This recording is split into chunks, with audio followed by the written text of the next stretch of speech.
Hi, in this video we're going to learn about how we can use top-down design to break large problems into more manageable pieces. Let's get started.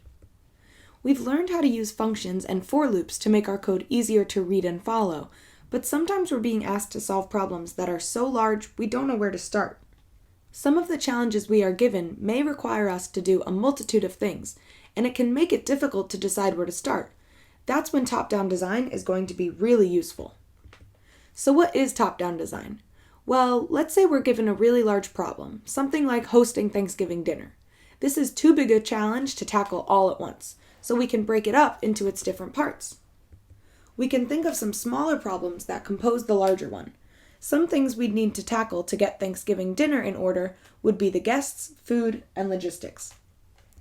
We can then break each smaller problem down even further until we find some manageable tasks, such as who to invite to Thanksgiving, what we need to buy, and what time to tell the guests to arrive. Once we get to some task we can tackle, we can start solving the smaller pieces of the puzzle that will add together to solve the larger one we were given. In this lesson, we learned how to use top-down design to break large problems into smaller pieces so they're easier to solve.